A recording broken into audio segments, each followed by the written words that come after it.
Beastmaster terhebat. Bab 191. Lingkaran pemanggilan berwarna ungu itu memudar, dan sebagai gantinya muncul seekor elang raksasa yang agung. Elang raksasa terbang di udara, dan bayangannya yang besar menutupi langit, memberikan orang-orang rasa damai. Tidak diragukan lagi bahwa tahta plasma yang muncul tiba-tiba ini dipanggil oleh seseorang. Untuk dapat muncul di saat kritis seperti itu, jelaslah bahwa seorang manusia yang kuat telah tiba. Atau lebih tepatnya, ada orang-orang kuat yang selalu ada di dekat dan tidak pernah pergi. Dan ada lebih dari satu yang kuat. Sebab, tak lama kemudian, di bidang penglihatan Li Qian, dua lingkaran pemanggilan berwarna ungu kembali menyala di puncak menara tinggi di atas kepalanya. Lingkaran sihir ungu memudar, dan dua hewan peliharaan tingkat kaisar muncul di hadapan semua orang. Salah satu hewan peliharaan tingkat kaisar memiliki tubuh ramping, mirip ular laut, diperkirakan panjangnya ratusan meter. Tubuhnya memancarkan kilau perak muda, dan kepalanya bertanduk seperti mahkota. Itu Haikia. Li Qian mengenali identitas binatang peliharaan ini sekilas. Hewan peliharaan yang menggabungkan keanggunan, keindahan dan kekuatan ini sebenarnya adalah hewan peliharaan yang sangat langka dan kuat di sistem air, Haikia. Li Qian telah mengetahui tentang hewan peliharaan ini dari materi pengembangbiakan. Ia berevolusi dari hewan peliharaan ular laut yang disebut binatang laut. Li Qian teringat bahwa evolusi Haikimon menjadi Haikia adalah salah satu hasil penelitian Universitas Zonghai Beastmaster. Dari sini, kita dapat menilai secara kasar bahwa master binatang di balik Haikia ini kemungkinan besar adalah orang kuat dari Universitas Master Binatang Zonghai. Yang muncul hampir bersamaan dengan Haikia adalah hewan peliharaan humanoid. Fitur wajah yang indah dan elok, bentuk tubuh yang proporsional, telinga yang lancip, dan mata yang ungu, seterang bintang. Hewan peliharaan ini memiliki bulu hijau panjang yang tergerai bebas hingga ke pinggang. Ia diselimuti jubah hijau, dengan sepasang sayap transparan di punggungnya, dan memegang tongkat sihir di tangannya. Dengan gambar dan penampilan seperti itu, Li Qian segera mengenali identitasnya, roh alam. Hewan peliharaan dengan atribut ganda, kayu dan kehidupan. Karena hewan peliharaan tipe kayu sudah memiliki banyak keterampilan penyembuhan, menambahkan keterampilan tipe kehidupan dapat dikatakan lebih kuat. Tidaklah berlebihan jika disebut sebagai pet penyembuh terkuat di bawah level legendaris. Ya, peri alam ini berbeda dari Plasmatrone dan Hikia yang kita lihat sebelumnya. Potensi rasialnya tidak berada pada level kaisar, tetapi pada level roh kudus. Dengan kata lain, apa yang muncul di depan matanya adalah peri alami yang potensi rasnya berada pada tingkat roh kudus dan kekuatannya telah mencapai tingkat kaisar yang menakjubkan. Selain itu, karena mereka memiliki keterampilan tipe kayu, peri alam berbeda dari hewan peliharaan tipe kehidupan biasa. Hewan peliharaan bertipe kehidupan biasa tentu saja bagus dalam penyembuhan, tetapi karena kurangnya sarana ofensif, efektivitas tempur mereka seringkali berada di dasar level yang sama. Namun, peri alam ini berbeda. Dengan tambahan sejumlah besar skill yang berhubungan dengan kayu, kekuatan serangannya tidak lemah. Setidaknya tidak buruk untuk level yang sama, dan di atas rata-rata. Tahta plasma, Hikia, dan peri alam, tiga hewan peliharaan setingkat kaisar, muncul tanpa peringatan apapun. Kejadian itu muncul di hadapan semua orang, mengejutkan bukan hanya warga dan turis, tetapi juga Li Qian. Mereka sebenarnya tiga hewan peliharaan setingkat kaisar. Seru seseorang sambil membuka mulutnya lebar-lebar hingga ia hampir bisa menelan sebutir telur. Meskipun ekspresi wajah Li Qian tidak berlebihan seperti pria ini, dia tidak lagi setenang dan sesantai sebelumnya. Kemunculan tiba-tiba tiga hewan peliharaan tingkat kaisar setidaknya membuktikan bahwa pasti ada setidaknya satu Beastmaster tingkat kaisar di menara di depan mereka. Semua orang menatap pemandangan ini. Li Qian mengerutkan kening. Kemunculan tiba-tiba binatang peliharaan berkepala tiga yang mengerikan tersebut juga secara tidak langsung menunjukkan bahwa situasi saat ini tidak biasa.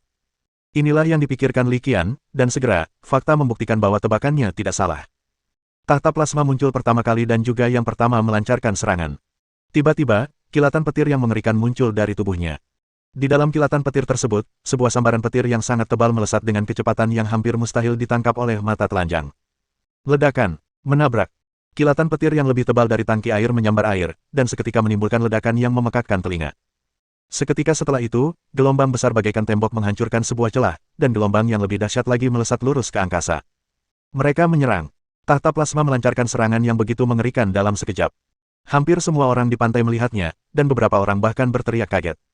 Seperti yang kita ketahui, elemen petir dan elemen tanah memiliki kemampuan untuk menahan elemen air. Pukulan dahsyat itu pasti sangat dahsyat. Setelah pukulan itu, seekor binatang raksasa muncul di celah ombak, dan meraung, mumumu, seperti banteng. Setelah hantaman dahsyat itu, bayangan binatang itu di tengah ombak besar hanya memperlihatkan puncak gunung es. Apa yang terjadi? Beberapa warga dan turis yang kurang informasi tampak bingung ketika melihat pemandangan ini. Ada makhluk besar di bawah air. Beberapa warga dan turis bingung, tetapi Li Qian sudah melihat beberapa hal dengan jelas. Tepat ketika Li Qian mengerutkan kening sambil berpikir, Haikia bergerak. Ia hanya mendengarnya berkicau pelan, suaranya sangat kuno dan sangat sunyi. Ini adalah karakteristik suaranya. Saat suara itu mereda, tirai cahaya biru tua tiba-tiba muncul dari udara tipis, memisahkan air laut dan pantai. Li Qian langsung mengenalinya. Ini adalah teknik berbasis air tingkat tinggi, Sui Mu Tianhua.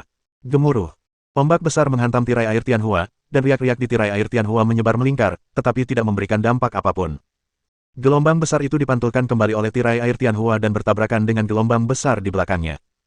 Untuk sesaat, seluruh pantai dirusak oleh angin kencang dan ombak besar, menciptakan pemandangan seperti bencana kiamat. Di tengah deburan ombak muncullah seekor kura-kura raksasa yang besarnya seukuran bukit. Tak jauh dari penyu raksasa itu, seekor hiu memperlihatkan sirip punggungnya yang bagaikan pisau raksasa membelah ombak. Ada juga seekor paus, yang bentuknya bahkan lebih mengerikan. Ketika tenggelam dan mengapung, ia tampak seperti sebidang tanah di dasar laut. Ini adalah Mosasaurus, hiu berhidung tajam, binatang paus awan. Sebelum Li Qian sempat berbicara, seorang Beastmaster telah mengenali ketiga hewan peliharaan itu dan mengeluarkan teriakan kaget. Mengikuti dari dekat, seorang Beastmaster lain meraung bingung, bagaimana mungkin ada begitu banyak makhluk luar biasa setingkat kaisar. Ini adalah kota pertama Federasi Dongxia di bintang leluhur, kota Zonghai. Li Qian melihat pemandangan ini, alisnya berkerut, dan senyum pahit muncul di sudut mulutnya. Bab 192. Li Qian tidak bisa lagi menahan senyum pahit di wajahnya. Ia memandang pantai tengah, yang telah menjadi lokasi bencana kiamat, dan tak kuasa menahan diri untuk bergumam dalam hati, keberuntungan macam apa ini. Kenapa semuanya selalu salah kemanapun aku pergi? Jika ia menghitungnya dengan cermat, dari insiden Gunung Yunwu yang paling awal, hingga insiden Waduk Sungai Lingsui yang kemudian, hingga serangan oleh masyarakat Jidu, dan kemudian bencana di kapal terbang, termasuk kecelakaan ini, semuanya baru saja berlalu dalam waktu singkat, dan begitu banyak hal telah terjadi. Li Qian tak dapat menahan diri untuk bertanya-tanya apakah ia memiliki semacam konstitusi nasib buruk. Lupakan saja, jangan memperburuk keadaan. Li Qian menatap pemandangan mengerikan di depannya, berkata tanpa daya. Awalnya dia ingin maju dan membantu, dan tentu saja dia juga ingin melihat situasinya, tetapi karena ini adalah medan pertempuran antara 6 hewan peliharaan setingkat kaisar, dia mengurungkan niatnya. Naik sekarang tidak ada bedanya dengan mengantar makanan. Memikirkan hal ini, Li Qian tidak ragu sedikit pun dan terus bergerak, bergegas menuju kota lagi. Yang tidak diketahuinya adalah saat dia mundur, di lantai atas menara tinggi yang baru saja dilewatinya, beberapa sosok tengah bersandar di pagar dan melihat keluar. Pandangan mereka bertemu, semuanya tertuju pada perairan lepas pantai tak jauh dari sana. Di sana, 6 hewan peliharaan tingkat kaisar sudah bertarung bersama. Total ada 5 sosok, dan mereka menyaksikan adegan pertempuran itu dalam diam. Tak lama kemudian, salah seorang lelaki tua yang mengenakan celana pendek dan rompi berbicara lebih dulu, semuanya, tidak perlu terlalu memperhatikan situasi di sini. Ketiga binatang buas di bawah ini memang cukup kuat, tetapi dibandingkan dengan hewan peliharaan kita yang dipelihara dengan baik, perbedaannya masih cukup jelas.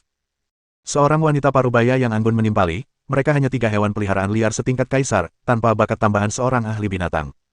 Keinginan untuk menerobos ke kota Zonghai hanyalah angan-angan belaka. Wanita parubaya itu menunjuk ke arah laut dan melanjutkan, bagi kami, masalah terbesar saat ini seharusnya ada di sana. Setelah mendengar ini, semua orang mengerti apa yang dibicarakan wanita parubaya itu.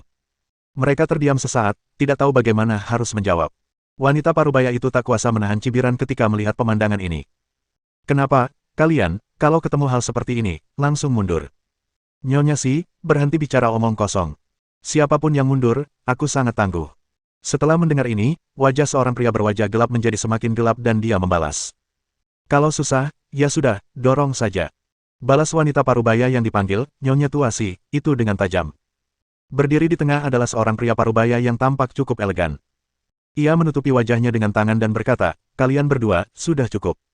Usiamu sudah hampir 100 tahun. Kalau generasi muda dari kedua keluargamu mendengarmu menggunakan bahasa kotor seperti itu, bagaimana kau akan menjaga citramu? Pria berwajah gelap itu mengerucutkan bibirnya acuh tak acuh, aku tak peduli. Lagi pula, keluargaku tahu aku hanya orang kasar. Dia adalah seorang pengajar di Universitas Master Binatang Zonghai, tapi dia telah kehilangan seluruh integritas moralnya. Orang lain lagi angkat bicara, orang terakhir yang hadir, seorang pemuda tampan yang tampaknya berusia 30-an.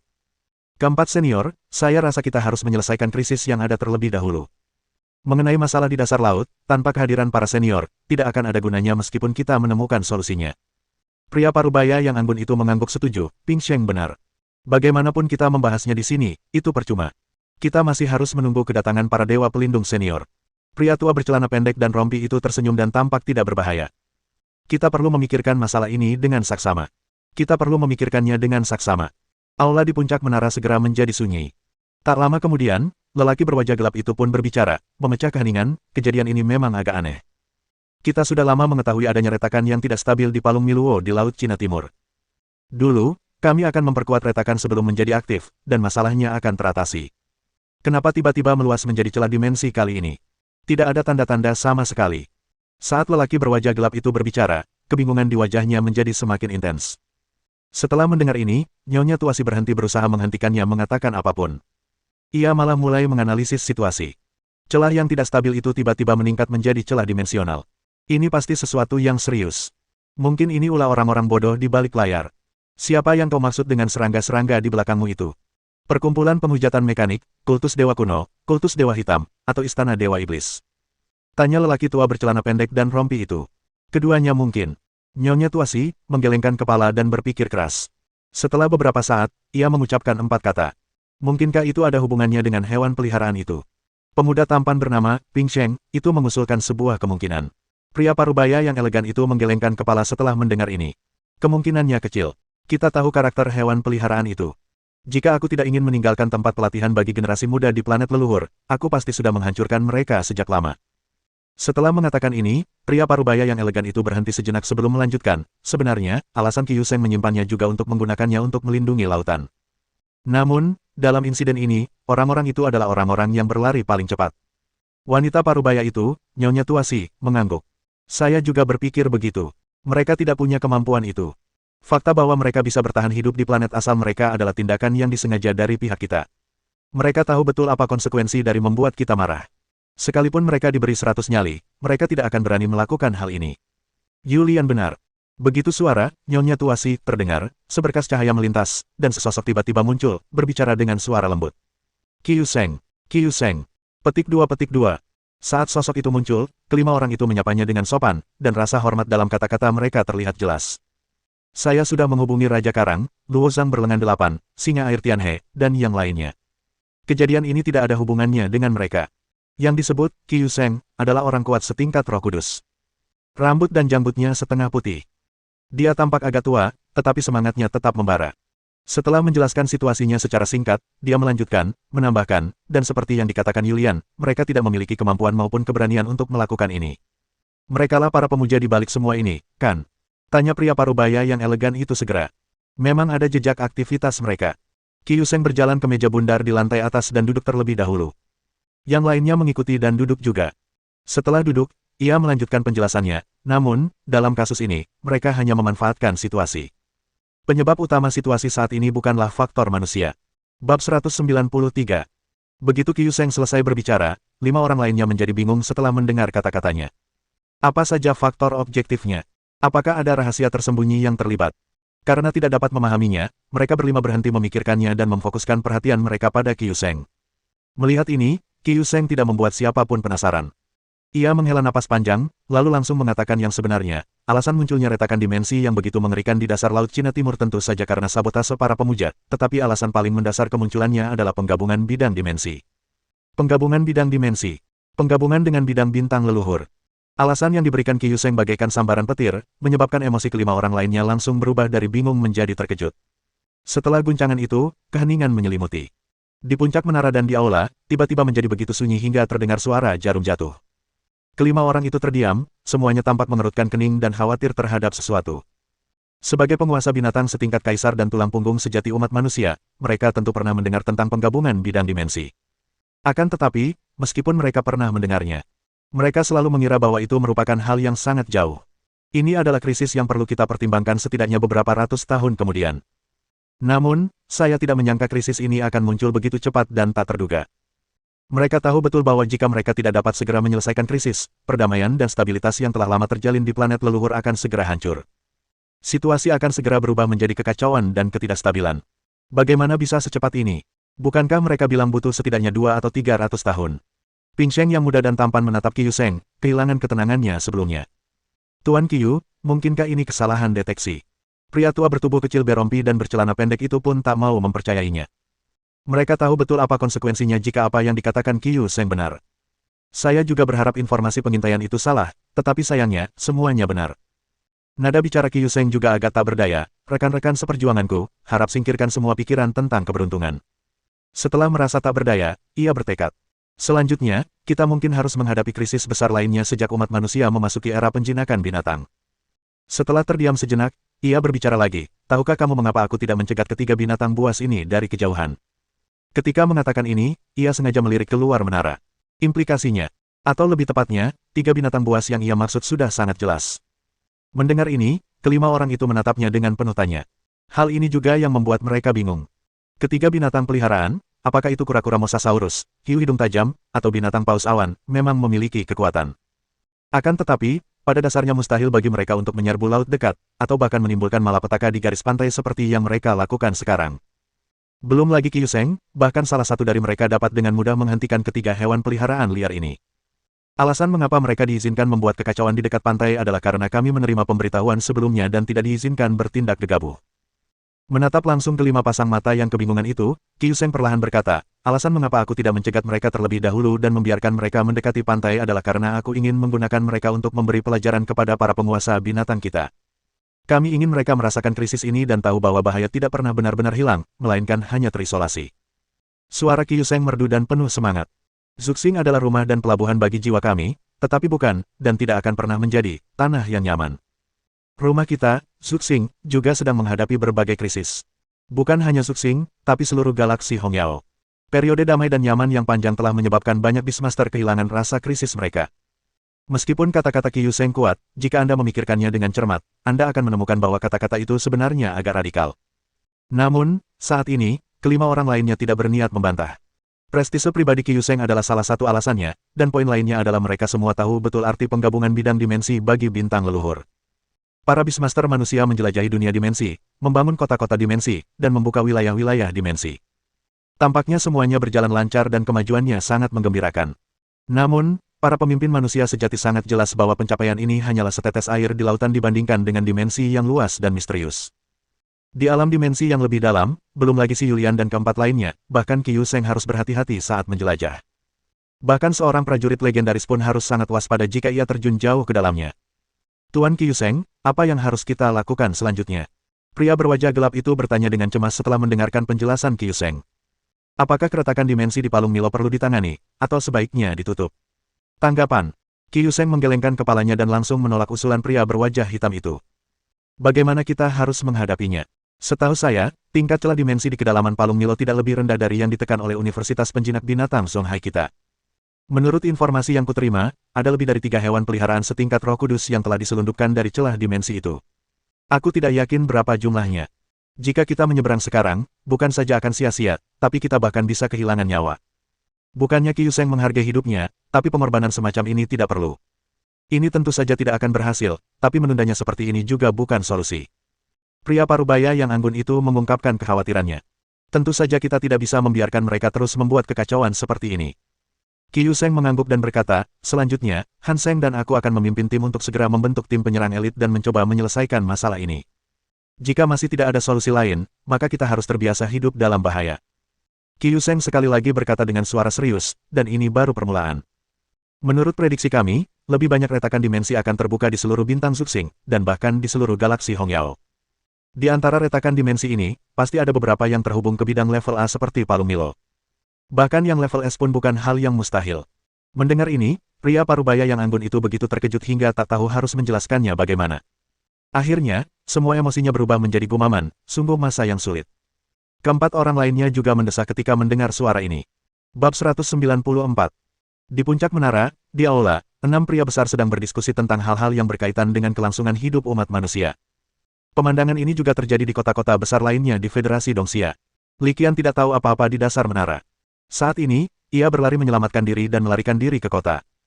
Ia tidak tampak malu, tetapi jelas tidak terlihat tenang.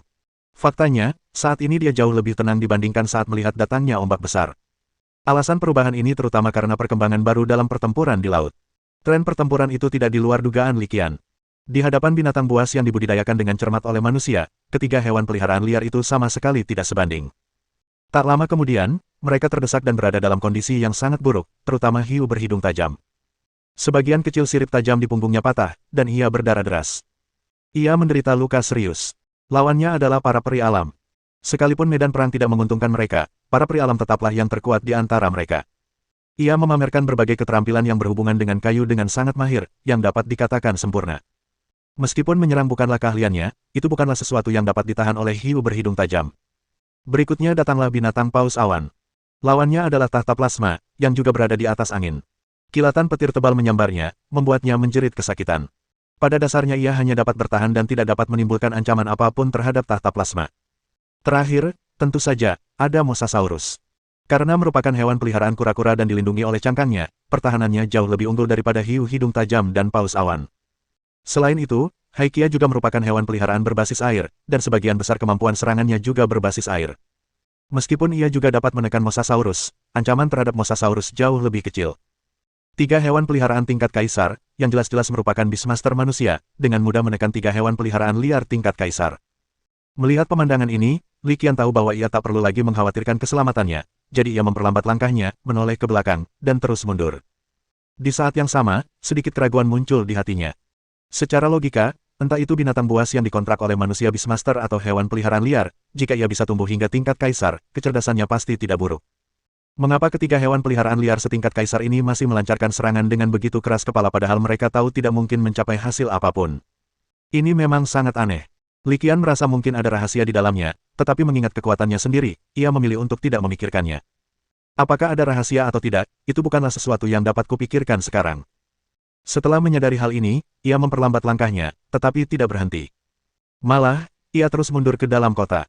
Ia mengabaikan warga dan turis yang mencari kematian dan diam-diam mendekati mereka, dan memilih melarikan diri sebagai strategi terbaik.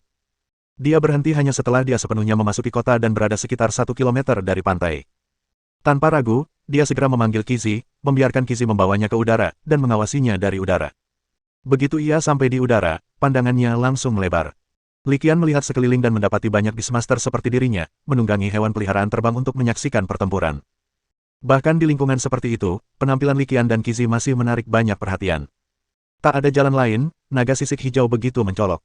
Untungnya, ada pertempuran yang lebih seru dan menegangkan yang menarik perhatian mereka, sehingga mereka tak butuh waktu lama untuk mengalihkan perhatian. Di dekat laut, pertempuran masih berlangsung. Li Qian, seperti banyak penonton lainnya, menyaksikannya dengan penuh minat. Situasi pertempuran tidak berubah sama sekali. Tiga hewan peliharaan tingkat kaisar yang dibudidayakan dengan cermat oleh manusia masih menghajar tiga hewan peliharaan liar. Li Qian menatap tajam. Ia selalu merasa situasi ini tidak akan berlangsung lama. Ketiga hewan peliharaan tingkat kaisar liar itu bukanlah orang bodoh. Mengetahui bahwa mereka bukan tandingan lawan, mereka seharusnya tidak melanjutkan pertarungan di sini. Fakta membuktikan bahwa dugaannya benar, sebab tak lama kemudian, ketiga peliharaan liar setingkat kaisar itu memilih mundur setelah menunjukkan tanda-tanda kemunduran. Berpikir untuk mundur saat ini, bukankah itu terlalu lancang? Di puncak menara, di aula, lelaki tua bertubuh kecil berompi dan bercelana pendek merasakan sesuatu, melirik keluar, lalu mengeluarkan suara sarkastis. Saat pikirannya berputar, Haikia segera mengejarnya di laut. Kecepatannya sangat cepat, jauh melampaui kecepatan binatang paus awan. Ternyata Haikia setingkat kaisar ini adalah hewan peliharaannya. Pada saat yang sama, wanita tua si Yulian juga merasakan musuh yang melarikan diri. Ia mendengus dingin, ini bukan tempat di mana kalian para binatang bisa datang dan pergi sesuka hati. Saat suaranya jatuh, singgasana plasma di langit mengeluarkan teriakan melengking, dan kilat yang lebih tebal bergemuruh turun bagaikan hukuman dewa. Tidak diragukan lagi bahwa singgasana plasma ini adalah peliharaannya. Lilith, kita tidak boleh ketinggalan. Pria parubaya yang anggun itu merasakan perubahan ekspresi kedua sahabat lamanya di sampingnya, dan senyum tipis pun muncul di wajahnya. Suaranya tidak keras, bahkan bisa dikatakan sangat lembut, tetapi sesaat setelah dia mengatakan ini, peri alam yang mengepakkan sayap tembus pandangnya tiba-tiba melambaikan tongkat di tangannya. Tongkat itu diayunkan, lalu sebuah bola cahaya yang menyala-nyala muncul tepat setelahnya, lalu melesat keluar dengan kecepatan yang hampir mustahil ditangkap oleh mata telanjang. Ada banyak bola cahaya, yang tersusun rapat satu sama lain, dan akhirnya berhamburan keluar seperti hujan es, meninggalkan semua Beastmaster biasa tercengang. Begitu banyak bola energi, yang dilepaskan sekaligus, dan masing-masing tampak sangat kuat. Kemampuan mengerikan dengan jangkauan seluas itu mustahil untuk dihindari. Gemuruh. Bola-bola energi padat berhamburan keluar dan menghantam hiu berhidung tajam itu sekaligus, membuatnya melolong kesakitan. Suaranya begitu keras hingga sejumlah warga dan wisatawan yang tak jauh dari situ tak kuasa menahan diri untuk menutup telinga. Li Qian relatif jauh, jadi dia tidak terpengaruh sama sekali. Dia memandang orang-orang tak bersalah yang terdampak dan tak kuasa menahan diri untuk menggelengkan kepala. Kalau kalian ingin menonton keseruannya, pertimbangkan juga apakah kalian mampu. Ledakan. Bola energi itu benar-benar habis, dan hiu berhidung tajam itu tertiup angin dan jatuh ke laut yang lebih jauh. Li Qian melihat bahwa pada saat ini, keadaan hiu berhidung tajam hampir tak terlukiskan. Saya melihat seluruh tubuhnya berlumuran darah, beberapa bagian kulit dan dagingnya robek, beberapa bagian cukup dalam hingga tulang-tulangnya terlihat, dan beberapa bagian hangus seperti arang. Jika bukan karena vitalitas luar biasa dari hewan peliharaan tingkat kaisar, kemungkinan besar ia sudah mati sekarang. Bab 195. Di bawah baptisan, artileri kelompok energi, para pria alam, situasi hiu berhidung tajam memburuk dan menjadi sangat berbahaya. Jika tidak terjadi sesuatu yang tak terduga, penangkapannya hanya masalah waktu. Dan kali ini pasti tidak akan tertunda terlalu lama. Setelah para pria alam mengalahkan hiu berhidung tajam, mereka akan dapat membebaskan tangan mereka untuk mendukung dua medan perang lainnya, yang juga akan cepat dikalahkan. Baik Mosasaurus maupun Paus Awan sangat menyadari hal ini, jadi mereka mundur dengan lebih tegas. Mo. Saat sedang mundur, binatang Paus Awan itu mengeluarkan suara seperti suara sapi, suaranya begitu keras hingga mencapai langit. Tepat saat berikutnya setelah suara aneh ini diucapkan, gelombang energi baru tiba-tiba muncul di lautan tak jauh dari sana. Hampir pada saat pertama fluktuasi energi muncul, wajah Kyuseng membeku di puncak menara, dan dia menyadari sesuatu yang tidak biasa. Orang baik, berani sekali kau mendekati posisi ini. Teriak Kyuseng pelan, lalu melambaikan tangannya. Saat dia melambaikan tangannya yang besar, lingkaran pemanggilan berwarna ungu tua muncul dari udara tipis. Di puncak menara, di aula, 5 orang lainnya melihat pemandangan ini dan semuanya tampak terkejut. Apa yang sedang terjadi? Kyuseng benar-benar perlu memanggil hewan peliharaannya sendiri.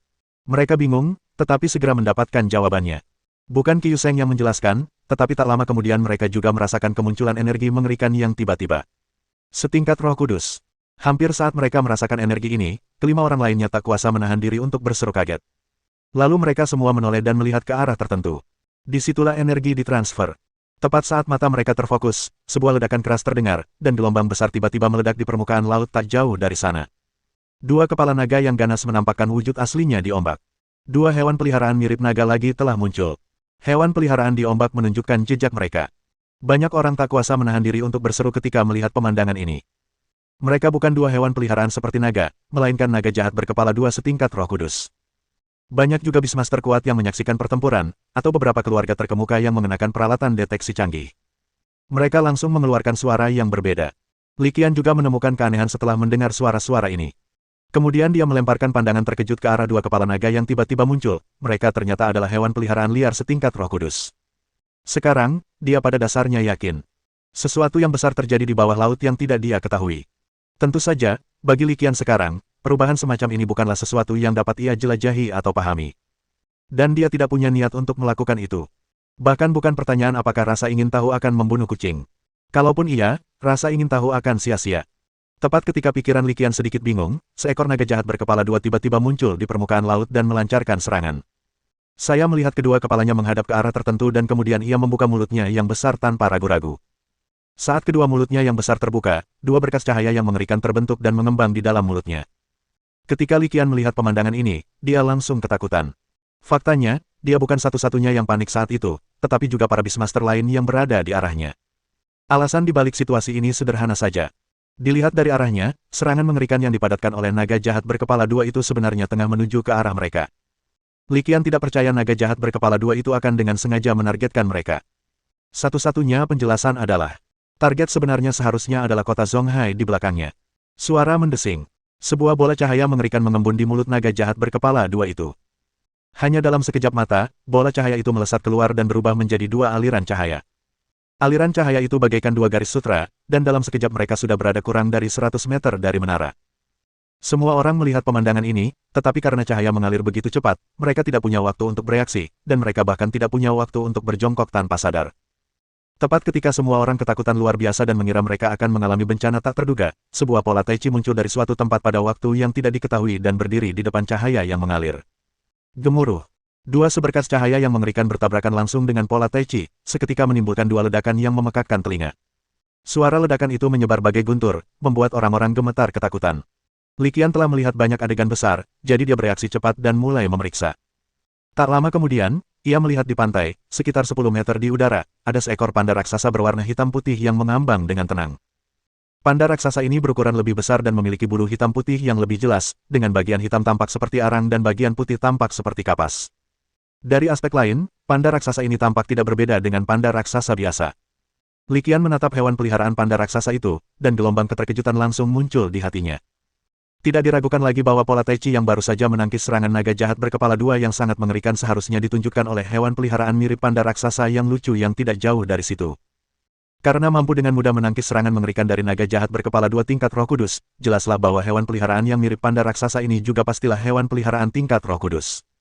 Dalam sehari, ia bertemu begitu banyak hewan peliharaan tingkat Kaisar, termasuk 2 hewan peliharaan tingkat Roh Suci.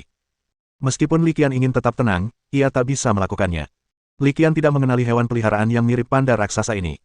Meskipun ia telah membaca banyak buku, kebanyakan tentang pembiakan, ia tidak dapat menghabiskan waktu belajar sebanyak para peternak veteran itu, sehingga ia pun memiliki banyak titik buta dalam pengetahuannya.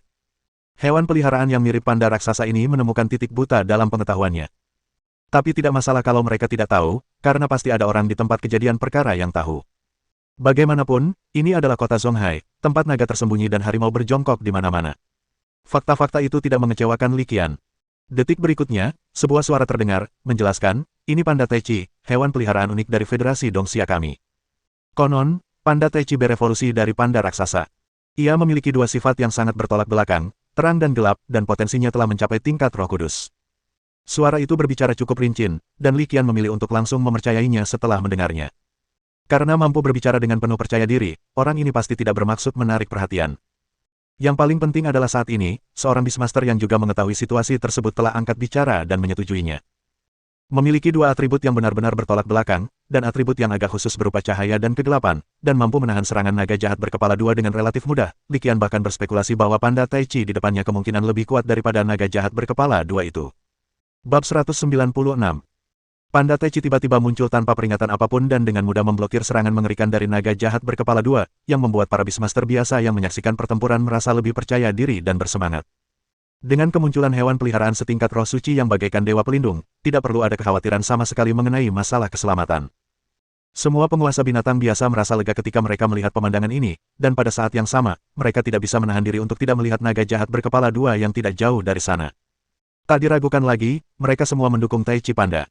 Mereka ingin melihat bagaimana malaikat pelindung ini akan mengalahkan binatang buas di laut. Beberapa penjinak hewan begitu gembira hingga mata mereka dipenuhi kekaguman. Mereka sudah mengenali identitas Panda Taichi ini dan tahu siapa penjinak hewannya. Bagaimanapun, itu adalah hewan peliharaan tingkat Roh Kudus, dan bahkan di kota Zonghai, kota terbesar di seluruh Federasi Dongxia, itu adalah keberadaan yang langka. Orang awam mungkin tidak mengetahui siapa dalang di balik semua ini, tetapi bagi sebagian orang dengan status dan latar belakang terkemuka, informasi ini bukanlah rahasia. Tepat saat banyak Beastmaster biasa melihat ke arah permukaan laut tak jauh dari sana, di posisi itu, naga jahat berkepala 2 sekali lagi melancarkan serangan yang amat dahsyat. Saya melihat kedua kepalanya tiba-tiba terjun ke dalam air laut, dan saat berikutnya, sebuah bola cahaya tiba-tiba menyala di bawah permukaan laut. Bola cahaya itu meledak, disertai suara gemuruh yang mengerikan, dan gelombang tiba-tiba naik ke udara. Ombaknya setinggi lebih dari 100 meter, menutupi langit dan matahari saat naik ke udara, tampak sangat mengerikan. Sialan! Li Qian tak kuasa menahan umpatannya saat melihat pemandangan ini. Apa-apaan ini? Sungguh malang nasibku. Hanya dalam beberapa bulan, ia telah dihantam beberapa kali ombak besar berturut-turut. Li Qian mulai bertanya-tanya apakah ia ditakdirkan untuk berkonflik dengan ombak tersebut.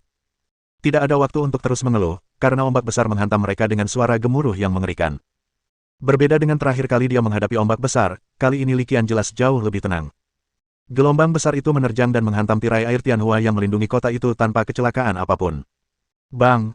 Setidaknya tirai air Tianhua yang dilemparkan oleh hewan peliharaan tingkat Kaisar tidak bertahan lama setelah terkena ombak besar. Tirai itu hancur hanya dalam beberapa tarikan napas. Li Qian sama sekali tidak terkejut dengan situasi ini, lagi pula, kesenjangan level memang ada di sana. Meskipun dia telah mengantisipasi situasi ini, dia tidak khawatir. Saat berikutnya, semuanya terjadi seperti yang telah diduganya, dan Taichi Panda menggunakan keterampilan lain. Pola Taichi tiba-tiba muncul, hampir meliputi seluruh pantai. Pola Taichi bagaikan tembok yang tak teratasi, berhasil menghalau gelombang mengerikan yang menyerang. Ketika ombak surut, tak ada jejak naga jahat berkepala 2 di permukaan laut. Bahkan kura-kura Mosasaurus, hiu berhidung tajam, dan binatang paus awan, yang telah ditindas oleh peri alam, tahta plasma, dan ketiga binatang Sakya, juga telah menghilang. Pada saat ini, hanya peri alam, tahta plasma, dan Sakya yang berkeliaran di permukaan laut. Di puncak menara, di aula, Qiu Sheng melihat pemandangan ini dan menggelengkan kepalanya tanpa daya. Jika hewan peliharaan setingkat Roh Kudus tidak siap menghadapi konfrontasi langsung dan hanya ingin melarikan diri, mustahil untuk menghentikannya. Ia mendesah dan menambahkan dalam hati. Tentu saja, premisnya berdasarkan kekuatan Anda saat ini. Jika saya bisa melangkah lebih jauh dan mencapai level legendaris, seharusnya tidak sulit untuk memelihara keempat hewan peliharaan liar ini. Namun, Jika tahu bahwa dia telah dipromosikan ke tingkat Roh Kudus, naga jahat berkepala dua ini mungkin tidak akan berani muncul di sini, apalagi menyelamatkan 3 hewan peliharaan, hiu hidung tajam, kura-kura mosasaurus, dan binatang paus awan, di bawah hidungnya. Ya, saat ini, Qiu Sheng masih bingung. Bahkan si Yulian dan keempat orang lainnya mengerti tujuan munculnya naga jahat berkepala dua di sini. Entah itu dua sinar yang terpancar dari mulutnya atau gelombang mengerikan yang mengikutinya, semuanya hanya tipuan. Tujuan sebenarnya orang ini adalah untuk menyelamatkan ketiga peliharaannya, hiu berhidung tajam, kura-kura mosasaurus, dan binatang paus awan. Bagaimanapun, mereka adalah 3 hewan peliharaan setingkat kaisar, dan di kubu manapun mereka berada, mereka dapat dianggap sebagai pasukan tempur tingkat tinggi. Wajar jika naga jahat berkepala dua datang untuk menyelamatkan. Satu-satunya penyesalan adalah saya tidak mengantisipasi hal ini sebelumnya. Kalau tidak, seandainya saya lebih siap, mungkin saya masih punya kesempatan untuk menyimpan 1 atau 2 di antaranya. Adapun meninggalkan mereka semua, bahkan Qiu Sheng pun tak berani berpikir demikian. Setidaknya, hampir mustahil untuk mencegat naga jahat berkepala dua tingkat Roh Kudus itu jika ia bertekad untuk melarikan diri. Ah, dia benar-benar licik. Dia langsung kabur begitu melihat situasinya tidak beres. Mengendarai Qixi dan melayang di udara, Li Qian juga menyaksikan seluruh proses kejadian tersebut. Ia mendesah penuh penyesalan. Tanpa ragu, ia memerintahkan Qixi untuk turun. Pertempuran telah usai, dan terus melayang di udara akan terlalu mencolok. Setelah mengembalikan Qixi ke Bistaming Space, dia terus berjalan menuju bagian dalam kota, bergumam pada dirinya sendiri sambil berjalan, apa yang terjadi hari ini sungguh aneh. Lupakan saja. Lagi pula, ini tidak ada hubungannya dengan Karami kecil sepertiku. Li Qian menyadari ada sesuatu yang salah, tetapi dia tidak terlalu memikirkannya. Lagi pula, kalau langit runtuh, ada orang tinggi yang menahannya, jadi bukan giliranmu. Lagi pula, ia selalu yakin pada satu hal, selama ia punya cukup kekuatan, banyak hal akan mengungkapkan misterinya kepadanya. Oleh karena itu, prioritas utama adalah meningkatkan kekuatan Anda sendiri secepat mungkin. Di puncak menara, di aula, si Yulian, yang selalu tidak sabar, adalah orang pertama yang bertanya, apa yang harus kita lakukan? Haruskah kita mengejarnya? Mendengar ini, keempat orang lainnya juga melemparkan pandangan bertanya kepada Qiu Sheng yang berada di depan. Qiu Sheng melihat ke arah hilangnya keempat hewan peliharaan liar yang dipimpin oleh naga jahat berkepala dua itu, lalu menggelengkan kepalanya. Jangan kejar mereka. Saat ini, bahkan jika kau mengejar mereka, sudah terlambat. Setelah jeda sejenak, ia melanjutkan, yang terpenting, selama celah dimensi di Palung Milo tidak menghilang, berapapun makhluk luar biasa setingkat kaisar yang kita singkirkan, itu tidak akan berarti apa-apa. Di aula, Ping Sheng yang termuda bertanya dengan nada bertanya, bagaimana dengan masalah hari ini? Qiu Sheng tahu apa yang ingin dia tanyakan dan menggelengkan kepalanya lagi, tidak perlu menyembunyikan apapun, dan sekarang sudah seperti ini, tidak ada cara untuk menyembunyikannya. Ya, apa yang terjadi hari ini disaksikan oleh begitu banyak warga biasa dan wisatawan dari seluruh negeri. Tidak mungkin untuk menutupinya sepenuhnya, tetapi tentu saja mungkin untuk mengurangi dampak dan kecepatan penyebaran dengan energi 6 orang. Tetapi setelah Qiu Sheng berbicara, masalah ini menjadi tidak perlu. Hari-hari bencana akan datang. Kejadian hari ini berakhir setelah keempat hewan peliharaan liar yang dipimpin oleh naga jahat berkepala dua pergi. Akhirnya, Qiu Sheng meninggalkan kalimat yang bermakna. Bab 197. Serangan di Middle Beach dimulai secara tiba-tiba dan berakhir tanpa peringatan apapun. Ketika perkara itu benar-benar berakhir, masih ada banyak sekali orang biasa yang menonton. Berbisik-bisik di antara mereka sendiri. Tak dapat dipungkiri, kejadian yang baru saja terjadi itu sungguh mengguncang hati mereka dan mereka masih belum bisa tenang. Sementara semua orang berbicara, Li Qian sudah pergi dengan tenang. Tidak ada gunanya tinggal lebih lama lagi. Pantai tengah telah hancur berantakan. Pantai itu tak lagi tampak indah. Tak berlebihan jika dikatakan telah menjadi reruntuhan. Menghadapi pemandangan ini, Li Qian tentu saja tidak berminat untuk tinggal dan menghargainya. Kembali ke kota yang ramai, Li Qian menemukan hotel sekitar 3 km dari pantai Zonghai dan menginap di sana. Setelah menemukan tempat menginap, ia menemukan restoran di dekat hotel dan makan cepat-cepat. Ketika saya kembali ke kamar hotel, ibu saya tiba-tiba menelepon. Ketika Li Qian melihat bahwa itu adalah nomor telepon seluler ibunya, dia sedikit terkejut, tetapi dia segera bereaksi dan secara kasar mengerti apa yang sedang terjadi. Bu, kenapa ibu meneleponku jam segini? Ada apa? Meskipun ia sudah menduga kenapa ibu meneleponnya jam segini, ia tetap berpura-pura tidak tahu dan bertanya. Saat berikutnya, suara cemas sang ibu terdengar dari headset kacamata VR, Xiao Qian, aku senang kamu baik-baik saja, aku senang kamu baik-baik saja. Haha, Bu, apa yang bisa terjadi padaku? Li Qian tersenyum dan berkata dengan nada santai. Saya melihat berita di ponsel saya. Kabarnya baru saja, seekor hewan liar menyerang kota Zonghai. Ibu Han Yuying mendengar suara Li Qian dan melihat suasana di sekitarnya saat itu. Nada suaranya jauh lebih rileks dan ia melanjutkan, tapi melihatmu baik-baik saja, aku lega. Bu, jangan khawatir. Saya juga melihat kejadian ini, tapi saya sudah meninggalkan pantai Zonghai saat kejadian, jelas Li Qian. Agar tidak membuat ibunya khawatir, dia memilih untuk mengarang kebohongan putih. Setelah mengobrol sebentar dan memastikan keselamatannya, Ibu Han Yuying menutup telepon. Li Qian merasakan hangat di hatinya saat dia menyaksikan adegan ibunya menghilang melalui kacamata VR. Seperti inilah rasanya berada di rumah. Saya tidak merasakannya sama sekali ketika berada di rumah, tetapi ketika saya keluar dan menerima panggilan telepon, perasaan ini muncul secara spontan. Sebelum menutup telepon, ibunya menyarankan dia untuk pulang lebih awal, dengan mengatakan bahwa di luar tidak aman. Dalam hal ini, Li Qian hanya bisa setuju dan kemudian mencari alasan untuk menanganinya terlebih dahulu. Baru sebentar dia keluar, dan dia pasti tidak akan kembali saat ini. Selain itu, dia masih belum tahu bagaimana kuncup mutiara emas berevolusi. Dia belum membantu Sun Ruirui menyelesaikan masalah kiamat, apalagi kembali ke kota Lingshui. Saat ini, dia bahkan belum mempertimbangkan untuk meninggalkan kota Zonghai. Dan sejujurnya, mungkin tidak aman untuk kembali ke kota Lingshui sekarang. Jika Anda benar-benar menghadapi bahaya, tidak ada perbedaan antara kota Lingshui dan kota Zonghai. Sama seperti serangan terakhir oleh Mechanical Blasphemy Society, serangan ini juga menyebabkan kehebohan besar. Tentu saja, selain alasan ini, ada alasan lain mengapa Li Qian tidak berencana meninggalkan kota Zonghai. Bagaimanapun, Zonghai adalah kota terbesar di seluruh Federasi Dongxia. Sumber daya yang dapat diperolehnya di pusat penjinakan binatang di sini tidak ada bandingannya dengan yang ada di kota kecil Lingshui. Karena itulah hotel yang dipilih Li Qian untuk ditinggali tidak jauh dari Bistaming Center. Jaraknya sekitar 3 km. Setelah menutup telepon, Li Qian mengenakan kacamata VR-nya lagi dan memeriksa beberapa informasi yang telah disimpannya. Prioritas utamanya sekarang adalah menemukan cara untuk mengembangkan merpati kacang abu-abu menjadi elang langit.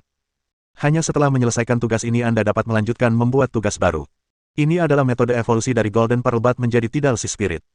Setelah melihatnya sebentar, dia tiba-tiba teringat sesuatu dan mulai mencari di internet lagi. Karena aku belum berencana kembali untuk sementara waktu, sebaiknya aku mencari pangkalan pelatihan yang memiliki riset di bidang ini untuk diandalkan terlebih dahulu.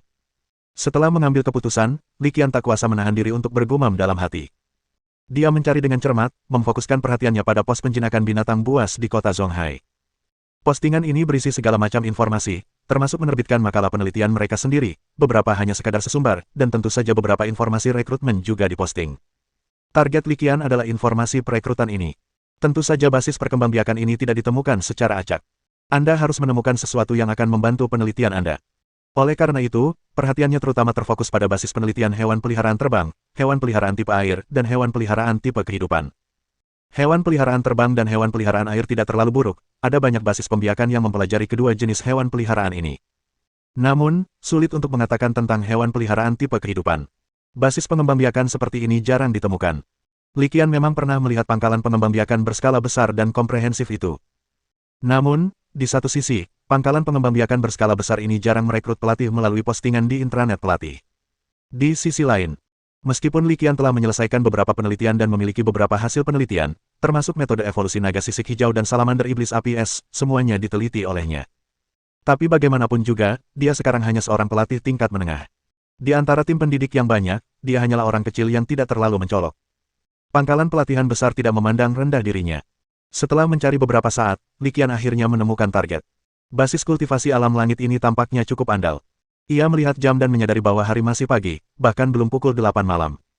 Tanpa tahu apakah ada orang di pangkalan kultivasi alam langit yang sedang online, Li Qian hanya mengirim pesan pribadi. Untungnya, pihak lain sedang online, dan tidak lama kemudian, sebuah pesan kembali dengan sebuah alamat terlampir. Pihak lain langsung mengundangnya untuk datang besok untuk membahas masalah tersebut. Li Qian tidak terlalu memikirkannya dan melihatnya. Alamatnya berada di pinggiran selatan kota Zonghai, yang cukup jauh dari sini. Jaraknya juga cukup jauh dari pusat penjinakan binatang di kota Zonghai. Li Qian memikirkannya sejenak dan memutuskan untuk pergi dan melihatnya besok. Keesokan harinya, pagi-pagi sekali, setelah makan sederhana, Li Qian naik taksi dan langsung menuju ke pinggiran selatan. Sekitar pukul 8.30, mobil tiba di pangkalan budidaya alam langit di pinggiran selatan. Nama pangkalan pembiakan ini elegan dan megah, tetapi Li Qian sekilas tahu bahwa itu hanyalah pangkalan pembiakan kecil. Tidak ada satu bintang pun di gerbang itu, dan mungkin itu tidak jauh lebih baik daripada basis kultivasi Jiao yang milikku. Bab 198. Mohon beritahu saya bahwa saya sudah menghubungi salah satu pelatih Anda, yang bermarga Si, dan saya di sini hari ini untuk membahas masalah ini. Setelah tiba di pangkalan pelatihan alam langit, Li Qian melihat sekeliling gerbang pangkalan pelatihan, lalu langsung berjalan mendekat. Ada seorang wanita tua yang menjaga gerbang tempat penangkaran. Li Qian menyapanya dengan sopan dan menjelaskan situasinya secara singkat. Apakah Anda seorang pelatih, dan nama keluarga Anda Li? Wanita tua itu menatap Li Qian dengan tatapan menyelidik, seolah-olah dia sedikit tidak yakin. Mungkin karena wajah Li Qian terlalu muda sehingga dia secara naluriah meragukannya. Li Qian mengangguk. Tadi malam, dia sempat bertukar informasi dengan pihak lain di jaringan internal pelatih. Karena itu, dia tidak heran jika wanita tua di depannya mengetahui identitasnya. Wanita tua itu tidak langsung mempersilakannya masuk, tetapi langsung kembali ke ruang jaga dan menelepon. Sekitar 2 menit kemudian, perempuan tua itu datang lagi. Sebelum mendekat, ia mengangkat tangannya dan memberi isyarat, tolong. Doding, kemarilah dan bawa tamu terhormat ini menemui bos kita. Saat suara wanita tua itu menghilang, seekor burung kerdil, seukuran telapak tangan, tiba-tiba melompat turun dari dahan tak jauh dari sana. Burung kerdil itu mendatangi kepala Li Qian, berputar sekali, lalu terbang lurus ke arah tertentu. Ketika Li Qian melihat pemandangan ini, matanya tiba-tiba berbinar. Pangkalan pengembangbiakan alam langit ini cukup menarik. Aku tak menyangka yang memimpin jalan ternyata hewan peliharaan liar. Li Qian tak kuasa menahan gumaman pelan. Burung kerdil adalah burung peliharaan yang relatif umum, dan potensinya tidak terlalu tinggi. Saat ini, ada 2 tahap evolusi pada burung kerdil, yang keduanya telah dipelajari oleh peternak manusia. Pada tahap evolusi pertama, bentuk yang telah berevolusi adalah burung walet cepat, dan potensinya mencapai level elit ke-9. Pada tahap evolusi kedua, bentuk yang telah berevolusi adalah burung walet raja, dan potensinya setelah berevolusi mencapai level komandan ke-6. Potensinya hanya lumayan. Karena evolusinya yang sederhana, ia menjadi salah satu pilihan hewan peliharaan yang ideal bagi para Beastmaster sipil. Tentu saja, bagi para Beastmaster muda dengan latar belakang terkemuka atau bahkan anak-anak keluarga bangsawan, hewan peliharaan seperti itu tampak biasa saja. Setelah mengingat kembali informasi tentang burung kerdil itu dalam benaknya, Li Qian tidak ragu-ragu dan langsung berjalan keluar, mengikuti arah yang ditunjukkan oleh burung kerdil itu dan menuju ke bagian dalam pangkalan. Tepat seperti dugaannya saat melihat gerbang di luar pangkalan. Pangkalan pembiakan ini memang tidak terlalu besar, bahkan dibandingkan dengan pangkalan pembiakan Jiao yang miliknya pun tidak jauh lebih besar. Li Qian berjalan perlahan dan mantap, dengan burung kerdil yang bergoyang di depannya, membimbingnya. Ia berkicau dengan gembira, terbang ke atas dan ke bawah, menunjukkan jalan, dan pergi ke arah tertentu. Tak lama kemudian, Li Qian melihat sebuah bangunan berdinding putih dan ubin hitam, seperti istana. Li Qian masih sedikit terkejut bahwa bangunan seperti kastil dibangun di tempat pembiakan ini. Secara umum, dalam keadaan normal, bangunan seperti yang dibangun di pangkalan pembiakan ini umumnya bersifat praktis dan jarang yang begitu indah dan menawan. Didorong rasa ingin tahu, Li Qian terus melangkah maju ke arah yang ditunjukkan burung kerdil itu. Tak lama kemudian, ia tiba di depan kastil putih. Kastilnya tidak terlalu besar, hanya setinggi 5 lantai. Atapnya bundar dengan penangkal petir di atasnya. Kelihatannya cukup bagus. Dinding di sekitar kastil dicat dengan cat biru dan hijau, membentuk gaya unik yang terlihat sangat indah. Ada berbagai ukiran pada atap sekitar kastil. Li Qian mengenali sebagian besar ukiran ini. Semuanya adalah hewan peliharaan terbang. Tentu saja, ada beberapa orang di antara mereka yang tidak dikenal Li Qian. Dan dilihat dari penampilannya, mereka seharusnya bukan hewan peliharaan terbang biasa. Sepertinya mereka setidaknya sudah mencapai tingkat kaisar. Terlebih lagi, posisi binatang peliharaan ini relatif tinggi, membuat manusia merasa berada di tempat yang tinggi dan menghadap binatang lainnya. Tepat saat Li Qian tengah penasaran mengamati pemandangan di sekeliling istana, tak jauh dari sana, di gerbang istana, seorang gadis bergaun putih dengan pita besar, yang tampak seperti boneka tanah liat, tiba-tiba melambai padanya. "Halo, apakah Anda instruktur Li?" Gadis bergaun putih itu melambaikan tangan dan menyapa Li Qian. Karena Li Qian hanya menyebutkan nama belakangnya ketika dia mengirim pesan pribadi kepada pihak lain di intranet Beastmaster, dia tidak terkejut bahwa pihak lain memanggilnya dengan cara yang aneh. Li Qian menatap gadis bergaun luo itu dan merasa sedikit terkejut. Tentu saja, ia juga merasa sedikit kecewa. Setelah mengalami kejadian di pangkalan latihan Gao Yaxin di Changfeng, kota Nandu, Li Qian mengalami trauma psikologis mengenai pangkalan latihan semacam ini yang diperuntukkan bagi gadis-gadis muda, hanya untuk bersenang-senang. Sekalipun itu hanya afiliasi sementara, Li Qian tidak ingin datang ke taman bermain semacam ini untuk putri-putri keluarga kaya. Ya, menurut Li Qian, tempat latihan ini kemungkinan besar merupakan taman bermain khusus bagi gadis bergaun di depannya. Apakah penelitian ini dapat membuahkan hasil atau tidak hanyalah salah satu masalahnya.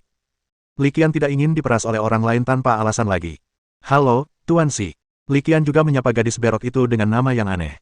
Ketika gadis berpakaian itu mendengar nama aneh ini, dia tidak dapat menahan tawa. "Guru Si, kenapa kau terdengar seperti sedang mengutukku?" Mendengar ini, Li Qian juga mulai tertawa. Dia merentangkan tangannya dan mulai menjelaskan, "Saya baru saja dengar dari wanita tua di pintu bahwa pemilik tempat pembiakan ini bermarga Si. Karena saya tidak tahu nama lengkapnya, saya hanya bisa memanggilnya begitu. Kalau tidak, akan lebih tidak pantas lagi bagiku untuk memanggilmu, jungkit yang tak bergerak kan?" Si gergaji tak bergerak, adalah nama panggilan gadis di intranet. Nama panggilan Li Qian di intranet pelatih adalah, Hidup Pemahaman, yang akan lebih aneh lagi jika disebut dengan nama panggilan online-nya. Keduanya tertawa dan memecah suasana canggung. "Selamat datang di markas latihanku. Markas latihan alam langit. Gadis berok sutra itu memberikan undangan kepada Li Qian, dan undangan itu terdengar sangat tulus. Li Qian memikirkannya sejenak dan mengikutinya. Bagaimanapun, bahkan jika Anda tidak berencana untuk berafiliasi dengan basis pelatihan ini, tidak perlu menjangkau dan memukul orang yang tersenyum. Terlebih lagi, dia adalah gadis yang cantik dan menyenangkan. Setelah memasuki istana, Li Qian berjalan beberapa langkah dan mengikuti gadis berbaju luo ke lantai 2. Setelah berbelok di sudut, mereka berdua menaiki tangga dan menuju ke lantai 2. Selama proses ini, gadis yang memakai rok memperkenalkan dirinya. Namanya adalah Si Guifang, dan seperti dugaan Li Qian sebelumnya, dia adalah pemilik pangkalan pembiakan ini. Apakah dia generasi kedua yang kaya atau hanya bermain-main? Li Qian dengan bijak tidak bertanya. Ada beberapa hal yang perlu kamu ketahui dalam hati. Jika kamu bertanya, itu akan memalukan. Kecerdasan emosional Li Qian tidak serendah itu. Setelah memasuki kantor gadis bergaun itu, keduanya saling memperkenalkan diri sebentar dan mengobrol sebentar. Li Qian mengungkapkan situasinya tanpa ragu-ragu. Bahkan jika dia benar-benar memasuki pangkalan pelatihan alam langit, dia hanya bisa tinggal di sana selama lebih dari sebulan. Dalam lebih dari sebulan, dia akan kembali ke kota Lingsui dan kemudian melapor langsung ke Universitas Penjinak Binatang Sasu. Setelah diterima, bahkan jika Anda dapat datang lagi ke pangkalan pelatihan ini, Anda pasti tidak akan tinggal lama di sana. Li Qian tidak ingin berbohong, jadi dia mengatakan kebenaran tentang situasinya. Aku pikir si Guifang pasti akan menolak tanpa ragu setelah mendengar permintaanku yang aneh. Namun, yang tidak diduga Li Qian adalah pihak lain langsung setuju setelah memikirkannya beberapa saat. Ya, Anda telah mencapai tingkat menengah pelatih di usia yang begitu muda.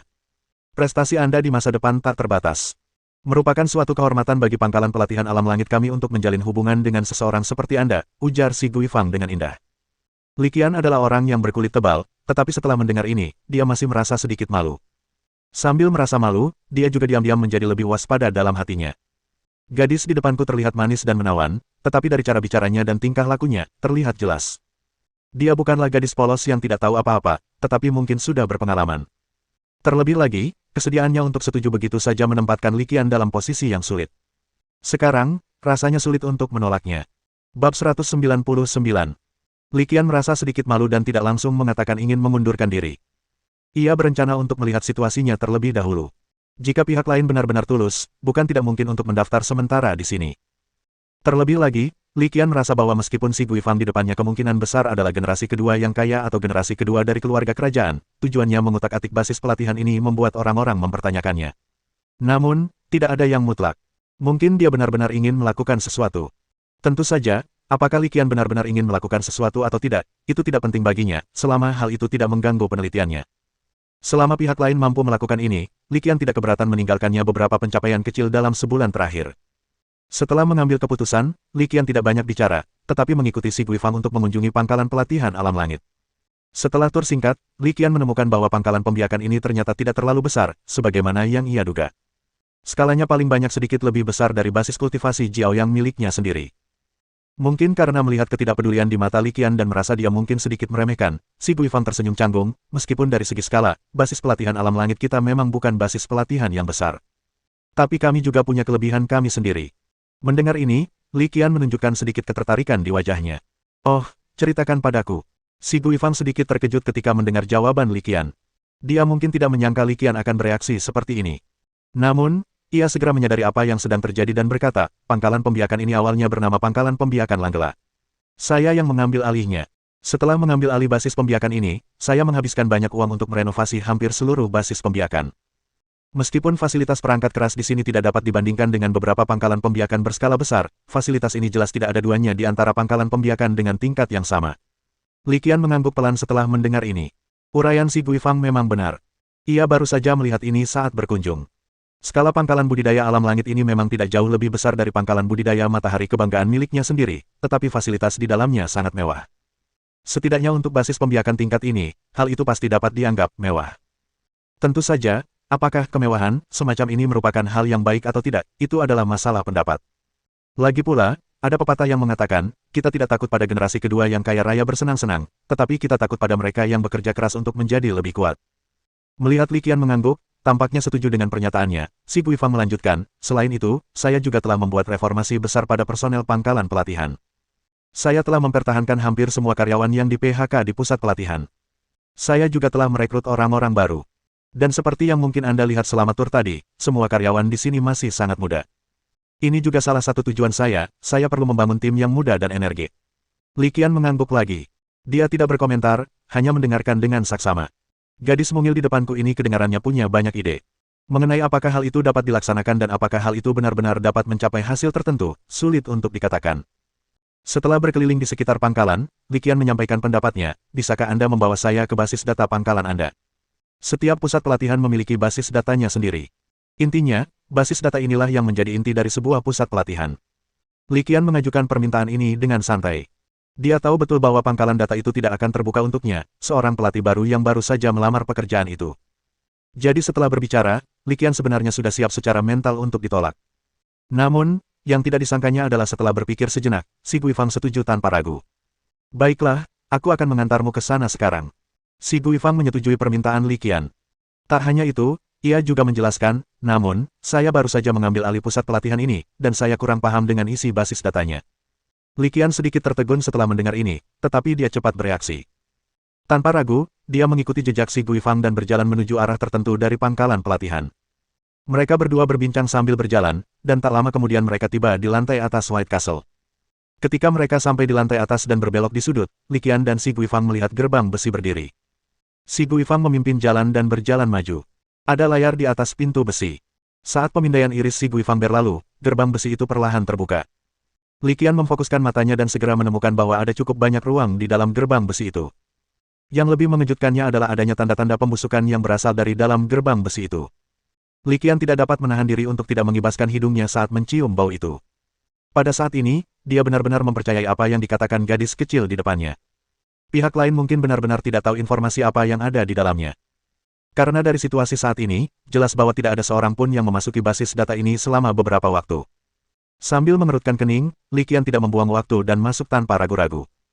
Setelah memasuki pangkalan data, ia segera menemukan bahwa pangkalan data di lantai paling atas cukup besar. Luasnya diperkirakan lebih dari 200 meter persegi. Di dalamnya ada rak-rak, mirip rak buku. Di rak buku, ada berbagai bahan kertas. Li Qian sedikit terkejut saat melihat pemandangan ini.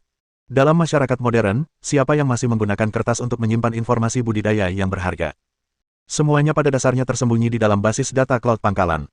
Saat Anda ingin melihatnya, Anda dapat menggunakan kacamata VR untuk terhubung ke intranet basis kultivasi dan memeriksanya dengan mudah. Sejauh pengetahuan Li Qian, kecuali beberapa perpustakaan yang telah lama berdiri, pada dasarnya tidak ada basis kultivasi lain yang menggunakan kertas untuk menyimpan materi kultivasi. Melihat rasa ingin tahu di wajah Li Qian, Si Guifang menjelaskan, sebagian besar informasi tentang pangkalan pelatihan ini disimpan di sini. Dulu ada seorang lansia di pangkalan pelatihan yang tidak terbiasa menggunakan teknologi canggih dan lebih suka mencatat informasinya di atas kertas. Adapun di mana orang tua itu sekarang, Anda tidak perlu memikirkannya untuk mengetahuinya. Dia pasti sudah pensiun atau tidak ada lagi. Sebab dari debu di basis data ini, terlihat bahwa tidak ada seorang pun yang mengurusnya selama beberapa waktu. Dan dilihat dari nada bicara Si Guifang, dia cukup mengagumi lelaki tua ini dan seharusnya tidak memecatnya. Li Qian mengangguk pelan dan tidak banyak bicara, tapi berjalan perlahan. Pandangannya perlahan terfokus pada deretan rak buku yang paling dekat dengannya. Bab 200. Melihat pangkalan data itu penuh debu dan tampak seperti tidak ada yang masuk dalam waktu lama, raut wajah Si Guifang langsung berubah sedikit jelek.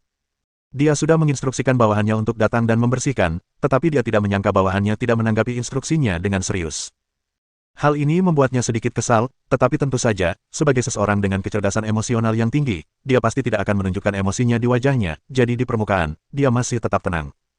Dia menjelaskan kepada Li Qian dengan agak malu, sebenarnya, basis pelatihan kami sudah mulai membangun basis data cloud baru, tapi ini akan memakan waktu.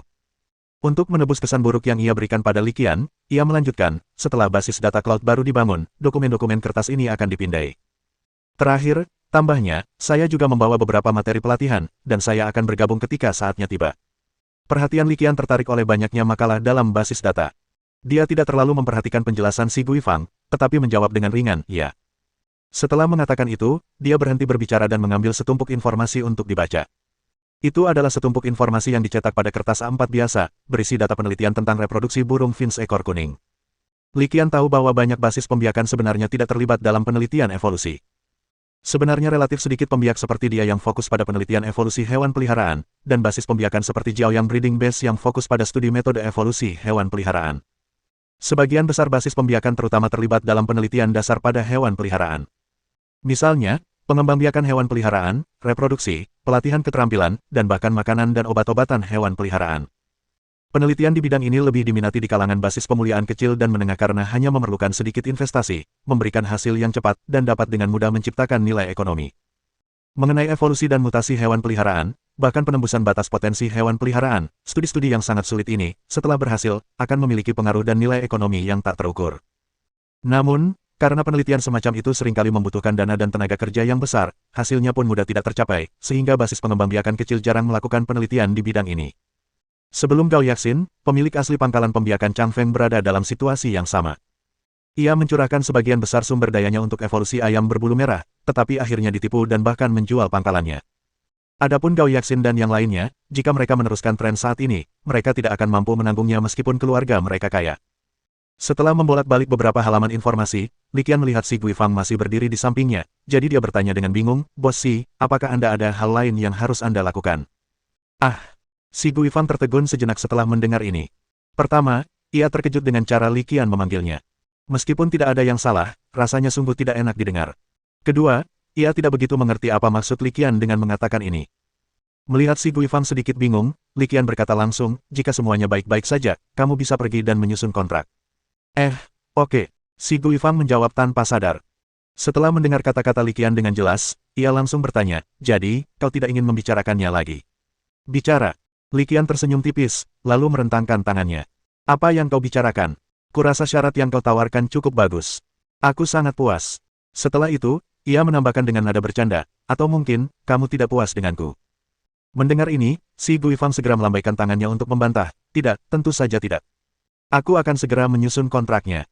Tak lama setelah kata-kata itu terucap, wanita cantik itu berjalan keluar dari pangkalan data dengan langkah riang. Adapun yang terakhir ingin menonton di sini, silakan saja terus menonton. Bagaimanapun, itu hanyalah basis pengembangbiakan yang akan segera bangkrut. Sekalipun ada beberapa materi pengembangbiakan yang berharga di dalamnya, mungkin nilainya tidak seberapa. Dan karena Anda ingin merekrut Li Qian, Anda harus membayar sesuatu.